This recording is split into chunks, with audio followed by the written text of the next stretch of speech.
Hey, we're gonna play a game. It's called Russia Roulette. So he made these two guys compete against each other, like rock, scissors, paper, -1. So that means if he puts his best one forward, he beats him. His worst one, he loses. So he knows he's so fucked. Just go like, well, you didn't take anything back, so you're disqualified and you lose, and then bah! Gets him. And you know how like these mob guys work and everything. It's like, well, you get one witness out of the way, and then you keep one alive to make him spill the beans on where Jihan's at. He tracks him down to the hotel he's staying at. Didn't need to tie him up like the other guy either. Just like, hey man, alright, you want to get to the people who made Squid Games? You're gonna have to play this game with me too. Oh, and you're like, dude, this guy is fucking nuts. He said he actually worked at the Squid Games and, he was really crazy. So when you're that crazy in Squid Games, they give you a promotion. And he's like, well, you were trash and I'm surprised you actually won this game. It was just luck. This is like a challenge to Jihan, so Jinhan clicks the last one, and it's up to this guy. He's like, well, it's 6 out of 6 chances he's gonna get smoked, and he does it. He gets the card out of his pocket, and it says, meet up on Halloween night. Smart, so they could wear their outfits. Jinhan actually got like a dental implant with like a tracker, and on Halloween night he actually got inside a limo, and they're like, well, what do you want? I want back in the motherfucking game. So they gas him, and it's like, well, how about now? No smiles for this guy this time. Now he knows. He's like, oh shit. They start off with red light, green light, and he's there to be like, all right, everyone freeze. All right, you know it's a game, but everybody will be getting shot if you move. Then I thought this guy was just fucking with her, like, oh, there's a bee, but you saw it fly away, like, oh, he just wanted to make sure she lose, and nobody here knows, oh my god, you get shot if you lose at this game. And then other people react, and then they get shot as well. After the wave of panic, probably like 100 people at least go here. So in this, we got to see how the elimination process works. So the camera detects the people, and then they just radio to the snipers to manually take them out. Like, look for 450, look for this and whatever. And then they know like a bunch of people are gonna start freaking out and running towards the doors and everything. So they don't see red light for a long time. They're like, all right, this is where we're going to get rid of most players right now. Not as many as season 1 because most people didn't know what the fuck was going on, but Jihan warned everybody. Bowl Cut finally figured it out, like, oh, you just gotta stand still? Nope, I guess once you're marked, you're marked. And even if you shake, they'll take you out. That's why Jihan's like, all right, you gotta put your forearm in front of your face so you could talk and get in rows of someone who's taller than you. And that works because you can't help something like you might be shaking or something. And this pretty much worked for everybody. Like, there was a couple of rounds where not a lot of people were dying at all. The machine just went, all right, cool, everything looks good. But then some guy actually just shoves a bunch of people in this row, and they all get eliminated. This guy heard that and was like, oh, okay, cool. So he's going to be a big, big problem. Thanos, the rapper, right? I don't know. I don't trust any rappers that aren't from America. Maybe Drake in Canada. But even though people figured it out and they were like, all right, we have lines of people, you like conga lines, and they were like trying to beat the motion detectors, people still end up fucking up a bit. So, people still got a lot of headshots. Some people got pushed and shoved in line, and they're like, dude, that's not fair, dude. She fell on top of me. And I guess he got one in the hip as like a pass. Jihan and the transgender fella went and got him anyway and brought him over the line, but once you're eliminated, you're still eliminated, and they shot him anyway. Instead of doing the cookie this year, they decided to switch things up, and now you gotta tie your legs together in a group of 5 people and do like a whole bunch of games that go around like this rainbow circle. And a lot of it's like, what the fuck are these games, dude? How do these Koreans have this many games to do?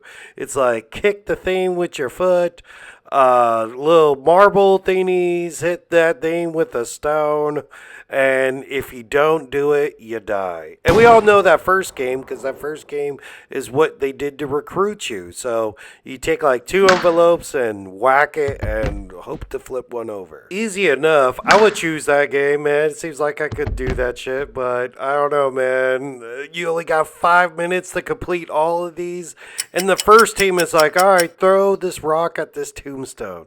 And they did it once, and it's like, no, you stepped over the line, and they got stuck on that game. I felt like, oh shit, that would totally be my team, dude.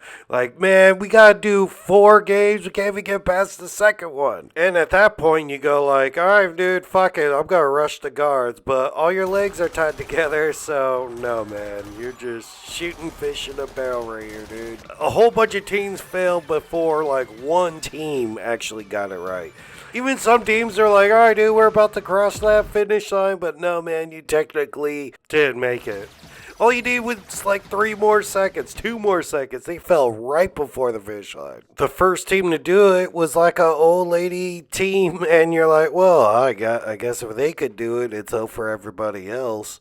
But some of these games I go, dude, I'd be so cooked. Like, what is the spinning top thing? We gotta spin it on the floor, make sure it rotates and shit. Like, I don't know, dude. And with all the games, like, if you fuck up once or something, you have to, like, walk backwards or something and go pick it up and then go do it again, dude. All in, like, 5 minutes. But, alright, you know you got plot armor if you're, like, the 2 main characters are on the same team together. And it's just the time, dude. I just go like, oh, dude, that one where you have to throw it up in the air, catch it on the back of your hand, and then catch it in your fist.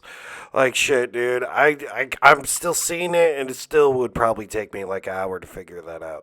The other one where you like hitting it like a hacky sack, like, okay, maybe I could do that one. But, yeah, dude, a lot of people got eliminated in this one. The main guy team, it's like you have to do everything pretty much perfect in order to get it like right on time, dude. That's why I go like 5 minutes, get the fuck out of here.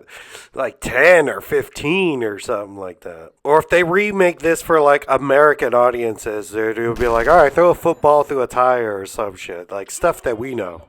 The next game is Mingle, and it's supposed to be like a merry-go-round sort of game where, like musical chairs, I guess. So after the music stops and the thing stops spinning, they say a number, and then you have to take that number of contestants into one of those rooms. And there's only 50 rooms, there's 250 people left, and at the end you only can choose 2 for a room, so 100 is left and 150 die. And after each round they clean up all the bodies, like, all right, you could come out now. So very uncomfortable with like, ooh, sorry, I sort of left you guys behind. And even if you're in a room and then it's not the right number of people, they just point a gun in there and eliminate you all. So the plan is, you better have like a big group of people. If you need to get an extra person, go grab somebody. And sometimes just members of your groups will get separated and they're right outside the door and that's it for them. You're like, whoa, that is hardcore. And yeah, I think it was like 10, 6, 4, 3. 2 had to be the hardest. Because even when they're in a room with 2, a guy was already in there. And they're like, no, dude, you get out. And if you're not going to get out, I will put you out. Snap. And, they made it. Thanos dies too. And you're like, when? How did he even live that much longer? They gave everybody forks, and he decided to be all aggro in the bathroom, and the fool checked him on it and stabbed him in the neck with it. Prison style, too, man. Got him all up in the neck and everything. I mean, maybe we might see him in Season 3 since he's so popular, but no, dude, he seems pretty dead right there. And even his homie, dude, he got, like, the fork from his neck and then started poking somebody else up. Meanwhile, Jin Han has his boys out there looking for that tracking device that they already found and removed. They thought they found the right island, but boom! It was a booby trap, and then the guy, like, came up to the captain, like, hey, what are you doing to this drone? and he got stabbed. This guy's working with the Squid Game guys, dude, and then he got thrown overboard.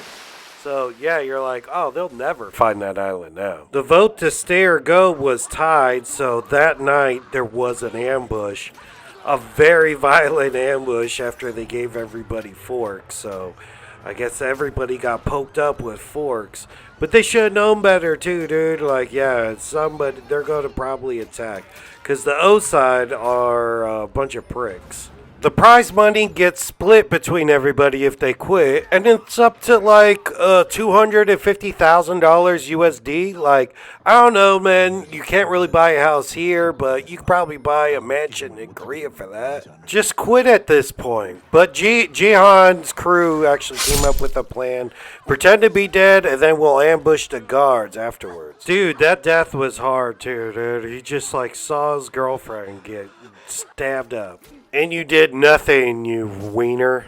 So then the guys popped up, grabbed the guards' guns, and then they were fighting back.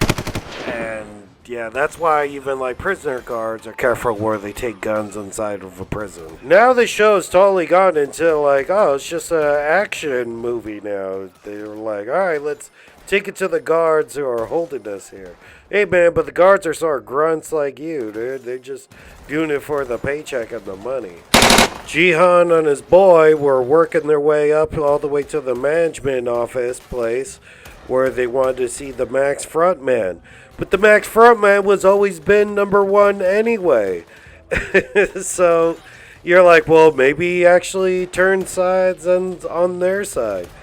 But no, they trusted him and they were like, ambush that guy, and he finally like showed his true colors near the very end and turned on him. And then most of the guys were like, all right, give up. And they're like, no, man, we don't take prisoners. Well, I guess we do, but just not right now. We're going to kill people. Number one put his outfit back on. Then the frontman comes to Jihan and goes, oh, is that your boy? All right, man, he's about to get smoked too. And there you go, dude. That's our cliffhanger for season 2.